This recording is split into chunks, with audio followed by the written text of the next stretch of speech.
Welcome back to Afternoon Live. If you say yes when you really want to say no, this segment is for you. Our next guest is here to help you stop falling into that people-pleasing habit.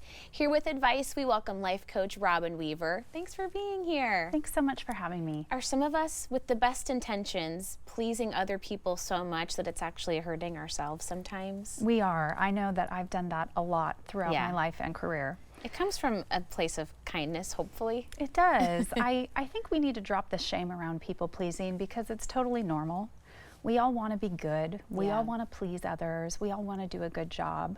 But it becomes a problem when we start to do it at our own expense and we find ourselves feeling resentful, burnt out, and overextended.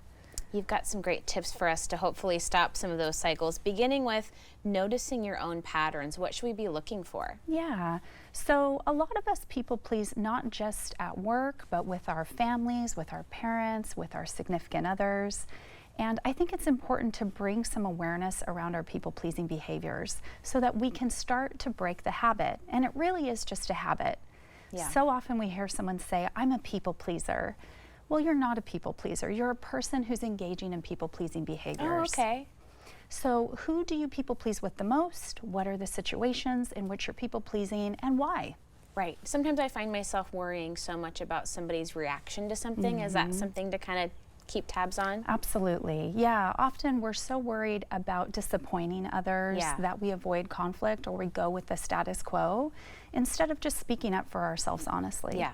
Okay, the next one here is avoiding the urge to over-explain. Another one I've definitely been guilty of. Yeah, this goes along with not wanting to disappoint others. Yeah. So a lot of times when we need to say no to something, we'll give a laundry list of reasons why, and it's really not necessary. Yeah. A simple thank you so much for thinking of me, but I can't make it, or even no thank you, it's just not for me, is totally fine. Yeah.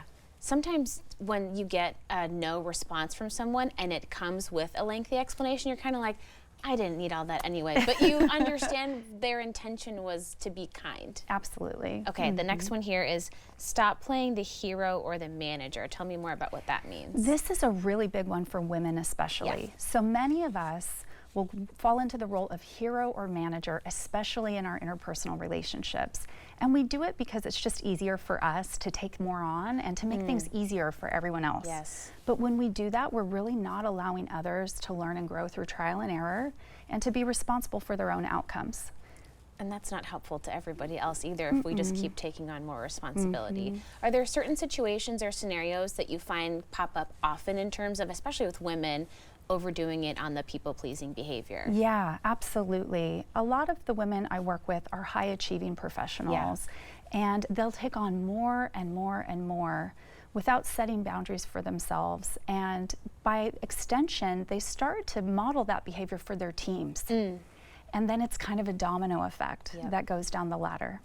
And then what about in the home with your family too? Sometimes you can make life a little bit too easy for maybe your kids if you hand a lot of things to them that are already done. If you keep doing the mostest, you're encouraging others to do the leastest. So true. And then we don't want to be stuck in that situation forever and ever, so that's a good point. Okay, tell me about this. Try the rule of no immediate yeses. Okay, so this comes from my corporate career. I literally wrote this on a sticky note and kept it on my desk where I had to see it every time I opened my computer because I was so habituated to like knee-jerk reaction, just say yes to every request, everything that came through. And I was really burning myself out. So now what I'll say is, let me get back to you by the end of the day, or can I get back to you tomorrow? Whatever feels appropriate to allow yourself to take a beat. Like take a moment to pause, check in with yourself. Am I really able to commit to this? And is it going to cost me too much to say yes? Yeah, nobody wants to say, I can't do it, I'm so sorry, or just no. Like, I totally know that reaction. Of course I can do it. I don't know how I'm gonna get it done because I'm already overwhelmed, but of course I can do it. So it's simple, but not easy to implement. Correct. You've gotta do the work there. Okay, one more here. Allow discomfort to be there. That's another tough one. So this is a huge one. We are often avoiding discomfort and conflict when we're people pleasing. And the truth is, if we can just allow discomfort to be there and start to get used to that feeling in our bodies, we learn that nothing bad actually happens. It's okay. There's no emergency, there's no 4-alarm fire.